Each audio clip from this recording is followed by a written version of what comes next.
Hello दोस्तों, जय हिंद। आपका स्वागत है मेरे चैनल अर्थ एकेडमी में। आज हम लोग करेंगे 500 क्वेश्चन प्रैक्टिस सीरीज का 7th नंबर वीडियो। ठीक है, 7वां वीडियो है ये, जिसमें हम 10 क्वेश्चन की प्रैक्टिस करेंगे। इधर बीच में 2-3 दिन गैपिंग हो गई प्रैक्टिस सीरीज में। ठीक है, तो आज हम 7वां वीडियो कंटिन्यू करते हैं। 7वां वीडियो का क्वेश्चन नंबर 1 है, if one root of the equation x square minus 4x plus k equal to 0 is 6, then k will be। यानी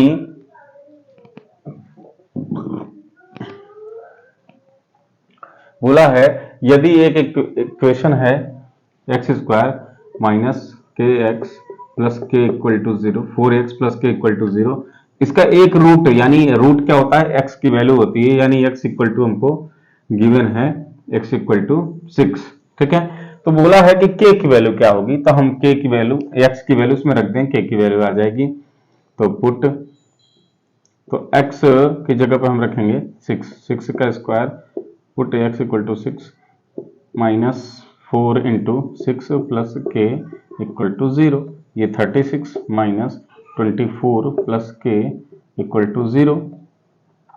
अब क्या होगा, 36 में से 24 माइनस होगा तो ये हो जाएगा 2 और ये 1 प्लस k इक्वल टू 0, यानी k इक्वल टू आ जाएगा 12 को उधर भेजेंगे तो -12। ठीक है, तो ये हमारा पहला आंसर होता है -12, यानी option number A is correct. ठीक है, अब हम चलते हैं क्वेश्चन नंबर 2 पे।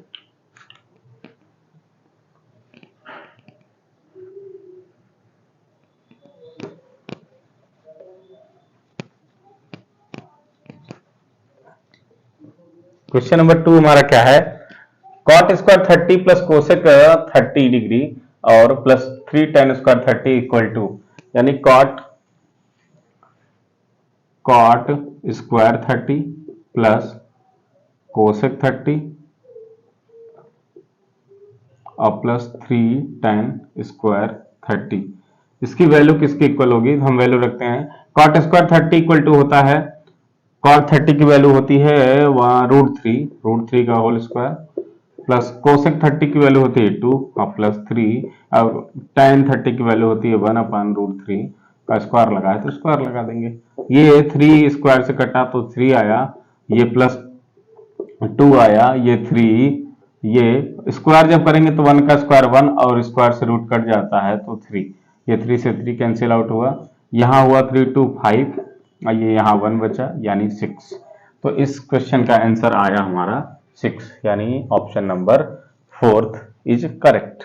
ठीक है, अब क्वेश्चन नंबर बढ़ते हैं हम 3 की तरफ।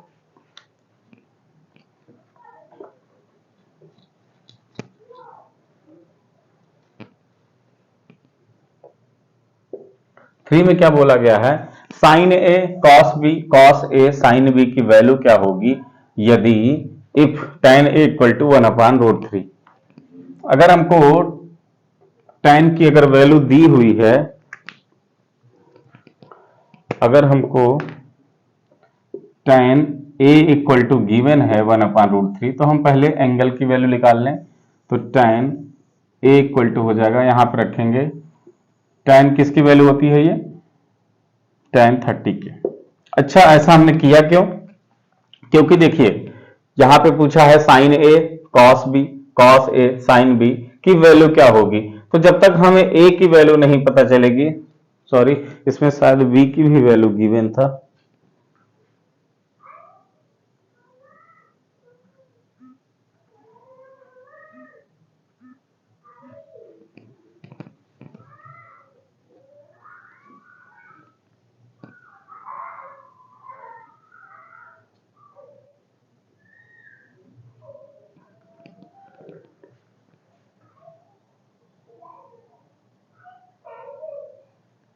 नहीं, इसमें एंगल सी हमारा 90 डिग्री है, ए की वैल्यू दिया है tan a की वैल्यू, बी की नहीं दिया था, तो हम बी देखते हैं। तो यहां से हो गया हमारा tan a equal to 30 degree. तो हमने क्यों निकाला ए की वैल्यू, क्यों हम फाइंड करेंगे एंगल ए की वैल्यू, क्योंकि हमें ए बी गिवन है, तो ए की वैल्यू यहां से आ जाएगी, tan से tan कटा, ए इक्वल टू आ गया 30 डिग्री। अगर एक राइट एंगल ट्रायंगल में एक 90 डिग्री है, ए हमारा 30 डिग्री है, तो बी हमारा क्या हो जाएगा 60 डिग्री, यानी ये 30 डिग्री, ठीक है। तो बी 60 तक हो जाएगा, तो इसकी वैल्यू रखते हैं। तो साइन ए लिख लेते हैं पहले, sine A cos B plus cos A और इंटू साइन बी, इसकी वैल्यू लिख लिया हमने। अब रखेंगे साइन ए की value sine 30 into cos B cos 60 plus cos A cos 30 into sine B यानी साइन 60, ठीक है। वैल्यू रखेंगे, इसकी वैल्यू 1/2 होती है, इसकी वैल्यू भी 1/2 होती है, इसकी वैल्यू √3/2 होती है, इसकी वैल्यू भी √3/2 होती है। जब मल्टीप्लाई करेंगे तो ऊपर का ऊपर मल्टीप्लाई, तो ये आ जाएगा 1, ये नीचे का नीचे मल्टीप्लाई 4, यहाँ ऊपर का ऊपर मल्टीप्लाई 3, यहाँ भी 4, तो ये हो गया हमारा 4। जब भी डिनोमिनेटर सेम हो तो ऊपर डायरेक्ट जोड़ देते हैं, तो 3 1 4 4/4, ये आ गया हमारा 1। तो option number C is correct, ठीक है। अब बढ़ते हैं अपने हम क्वेश्चन नंबर 4 की तरफ।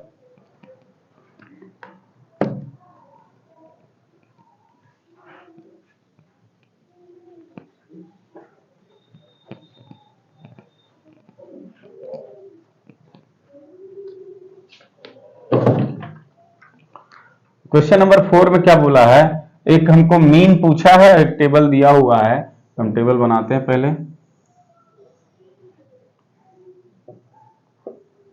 CI मतलब क्लास इंटरवल यानी वर्ग अंतराल, F मतलब फ्रीक्वेंसी यानी बारंबारता, 0 से 10, 10 से 20, 20 से 30, 30 से 40 और यहां पे हो जाएगा 40 से 50, ठीक है। अब यहां पे फ्रीक्वेंसी लिख लेते हैं हम 3 6 8 5 3, ठीक है। अब इसके बाद हमें मीन बताना है, तो मीन का फार्मूला हमारा होता है mean equal to sigma FI/XI upon sigma FI। ये वाला फार्मूला किसके लिए होता है, ग्रुप्ड डाटा के लिए, जो डाटा ग्रुपिंग में दिए हो। अनग्रुप्ड डाटा यानी जिसमें कोई ग्रुप ना बना हो, डायरेक्ट गिवन हो उसमें, तो पहले हम सिग्मा FI/XI निकालेंगे। तो यहां पे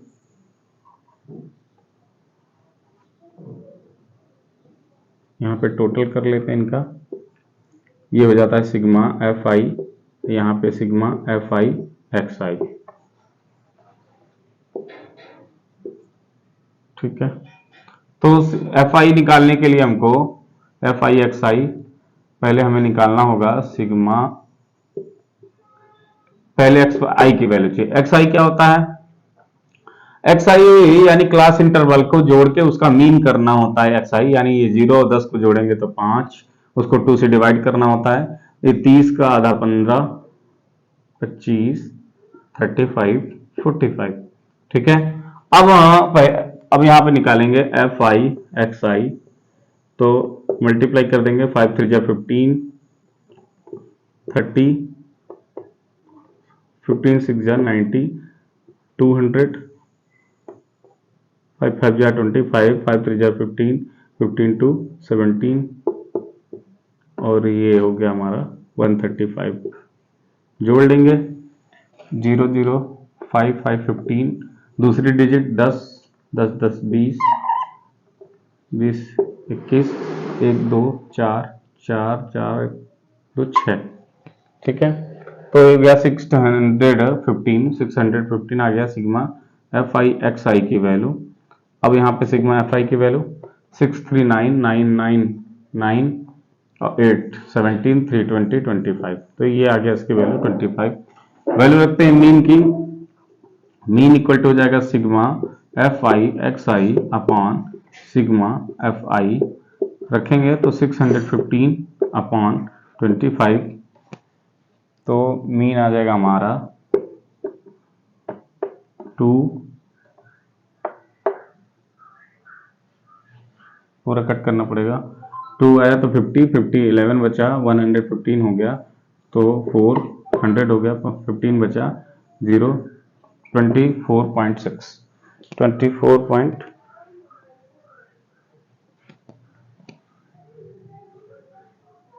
फिर से देखते हैं 25 टू जा 50 बचा 11, 11 1 115 हुआ, 115 24 जा 100, 15 बचा 15 तो 6 आ रहा है 24.6 यानी 24.4 होगा। तो फिर ठीक है, ये क्वेश्चन रहे 4। आगे देखते हैं क्वेश्चन नंबर 5वां।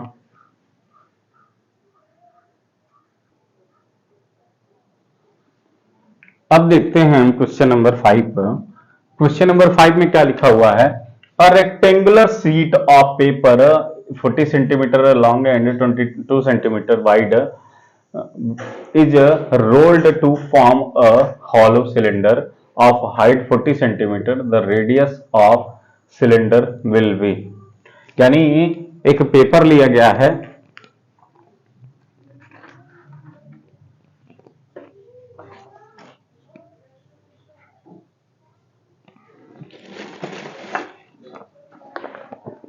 एक पेपर लिया गया है ऐसा, इसको रोल करके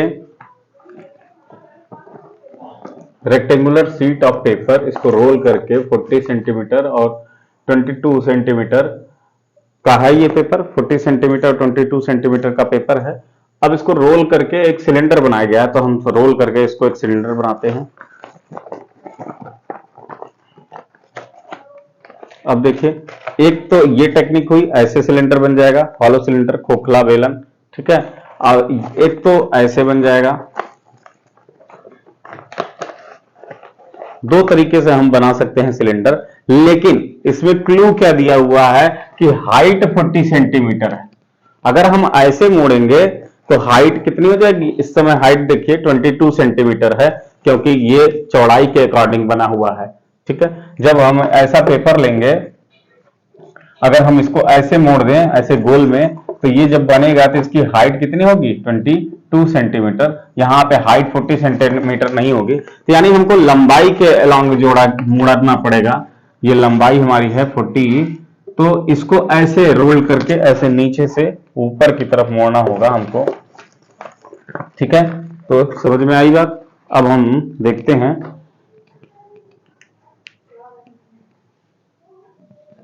तो यानी एक सिंपल पेपर है, इसको ऐसे रोल किया गया है, तो रोल करके ये ऐसा बन गया है सिलेंडर, ठीक है, हॉलो सिलेंडर बन गया है। 40 सेंटीमीटर इसकी हाइट है और इसकी विड्थ जो है वो 22 सेंटीमीटर, 22 सेंटीमीटर।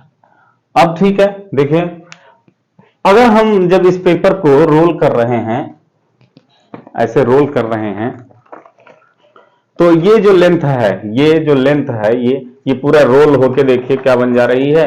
सिलेंडर का सरकमफ्रेंस बेस का, ये रोल होके पूरा गोल हो जा रहा है, तो यही तो सिलेंडर का बेस का सरकमफ्रेंस हो जाएगा। हाँ, बेस का, ये आधार का सरकमफ्रेंस या टॉप का सरकमफ्रेंस या उसकी परिधि, बेस की परिधि। तो लिखेंगे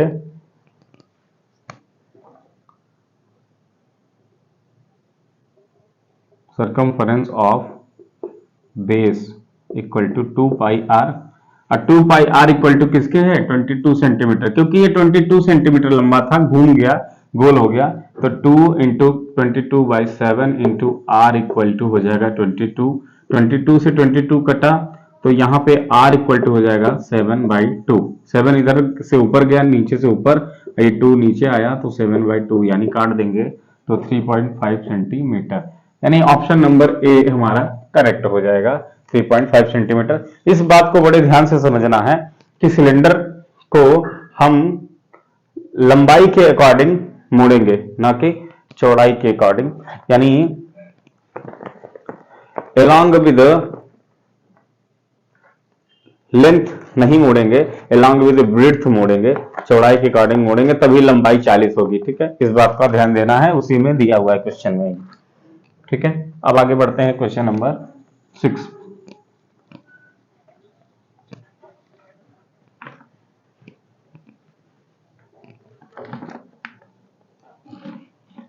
क्वेश्चन नंबर 6 में लिखा हुआ है, if an any integer natural number then 9 power n minus 5 power n ends with 9 power n minus 5 power n की वैल्यू क्या होगी अगर n नेचुरल नंबर है। तो n नेचुरल नंबर, n की वैल्यू मान लेते हैं 1, 1 मान लेते हैं, तो रखेंगे 9 power 1 minus 5 power 1 equal to 9 minus 5 equal to 4। तो ये हो जाएगा हमारा 4। मान लीजिए 2 है, n पावर 2 रखते हैं नेचुरल नंबर में, तो 2 n पावर 2 माइनस 5 पावर 2, तो ये हो जाएगा ये हमारा 81 माइनस 25, तो ये भी आएगा, हम माइनस करेंगे तो 11 में से 5 गया तो 6, और ये 7 7 2 गया तो 5, ये आ रहा है 56। An any natural number then 9 power n minus 5 power n end with, यानी किस पे इंड होगा ये, तो देखते हैं 4 ऑप्शन में है, इसमें भी 4 होगा क्योंकि 4 का एक कॉमन फैक्टर होता है, तो हमेशा ये 4 पर ही इंड होगा। ठीक है, आगे बढ़ते हैं। लिखा है area of a sector of angle P of a circle with radius r। हमने बताया था सेक्टर क्या होता है, किसी भी वृत्त में से, किसी भी सर्किल में से रेडियस के अकॉर्डिंग कुछ पार्ट कट कर लिया जाता है, तो उसको हम कहते हैं एरिया ऑफ सेक्टर। ये है सेक्टर, त्रिज्यखंड,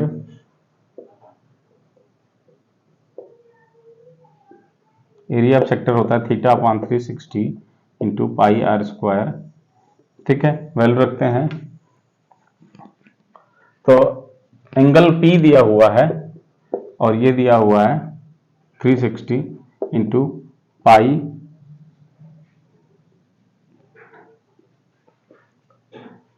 area of sector of angle P of circle with radius r, तो यहां पे हो जाएगा हमारा, कोई ऑप्शन ही नहीं मैच कर रहा, एरिया ही पूछा है, तो ये हो जाएगा सीधा सीधा पाई आर स्क्वायर, तो P upon 360 into pi r square होना चाहिए इसको, कोई ऑप्शन ही नहीं मैच कर रहा है, हो सकता है कहीं गलती है क्वेश्चन में ही।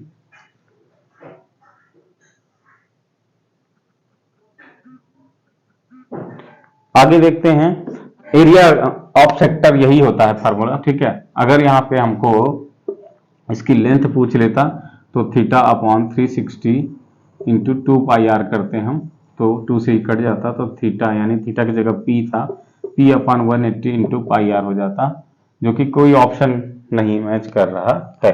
ठीक है, कहीं मिस्टेक है प्रिंटिंग में। आगे बढ़ते हैं क्वेश्चन नंबर 8 में।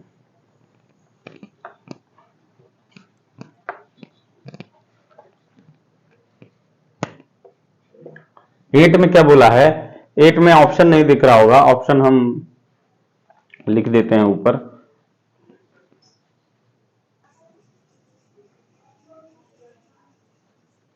एट नंबर क्या है, if the sum and the difference of two number are 8 and 2 then number, यानी 8 और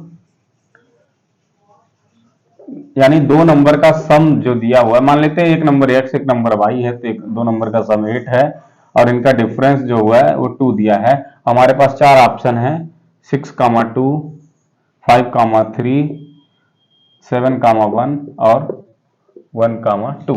ठीक है, ये 4 ऑप्शन है, इनमें से हम देखेंगे तो हम डायरेक्ट लगाएंगे। ठीक है, पहले तो हम सम देखेंगे किसका किसका 8 है, इसका भी 8 है, इसका भी 8 है, इसका 8 है, इसका नहीं है, तो ये छूट गया।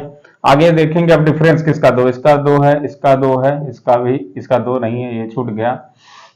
तो सॉरी, इसका 2 नहीं है, इसका भी 2 नहीं है, तो केवल इसी का 2 है डिफरेंस, इनका सम 8 है, तो ये ऑप्शन हमारा करेक्ट हो जाएगा। सॉल्व नहीं करेंगे हम, डायरेक्ट ऑप्शन से लगाएंगे इसको। क्वेश्चन नंबर 9 देखते हैं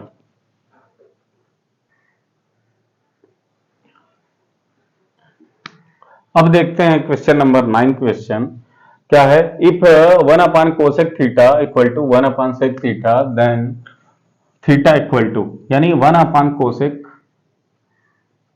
equal to 1 upon sec theta हमको गिवन है। अब पूछा है कि थीटा की वैल्यू क्या होगी, इसको ऊपर ले चलते हैं तो ये हो जाएगा हमारा साइन थीटा और ये हो जाएगा कॉस थीटा। साइन थीटा और कॉस थीटा कब बराबर होते हैं? साइन थीटा के वैल्यू और कॉस थीटा के वैल्यू 45 के बराबर होती है।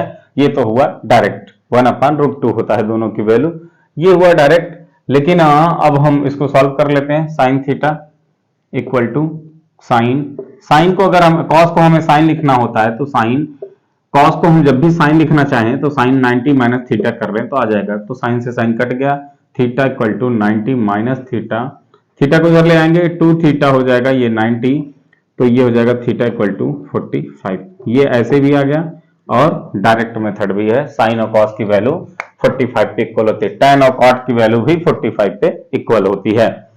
आज का आखिरी सवाल हमारा है क्वेश्चन नंबर 10। ठीक है, क्या लिखा है? एक ट्रायंगल बनाया गया है ABC PQ। अब बोला गया है कि PQ पैरेलल टू BC, ये भी है कि PQ जो है वो BC के समांतर है। तो और एक वैल्यू हमको गिवन है PQ upon BC equal to हमको बताया गया है कि 1/3 है। तो पूछा क्या गया है? AP और BP विल बी, AP और BP यानी AP और BP कितना होगा? ठीक है, AP और BP। अब देखिए PQ अपॉन BC, ये तो एक थेल्स थ्योरम जो होता है इसमें वो होता है AP upon AB equal to AQ upon AC equal to PQ upon BC, यानी इसका पार्ट पूरा, इसका पार्ट पूरा और ये इसके अपॉन में। ठीक है, तो हमको पूछा है AP और BP, तो हम इसको लेके लगा लेते हैं। तो AP upon AB equal to हमको गिवन है PQ अपॉन BC, इसकी वैल्यू हमको दिया है 1/3। ठीक है, यानी एक ये है 3 ये है, तो यहां से हम लिखेंगे AP अपॉन AB की जगह हम लिख सकते हैं AP plus BP, AP plus BP equal to 1/3। तो ये हो जाएगा हमारा AP, तो ये हो जाएगा हमारा। अब इसको हम पलटा देते हैं, तो या तो पलटाए नहीं, यहीं से देखिए अगर हमारा पूरा AB 3 है, यहां ऐसे लिखा था AB, अगर पूरी वैल्यू AB की 3 है तो AP की वैल्यू कितनी है? 1 है। अगर ये 1 है तो ये 2 हो जाएगा, यानी 1:2। क्या आ जाएगा हमारा? 1:2। यहां से डायरेक्ट हम कर सकते हैं कि AP अपॉन AB का रेशियो 1/3 हो गया, तो हमारा AP अब कंपेयर कर लेंगे तो AB की वैल्यू 3 रेशियो में है, तो AP की वैल्यू कितनी होगी? 1 रेशियो में। तो AB पूरा है तो उनमें से 1 निकल गया, तो VP जो बचेगा PB वो 2 बचेगा। ठीक है, तो यहां 1:2 आ गया। ठीक, तो ये रहे हमारे आज के 10 क्वेश्चन। Thank you.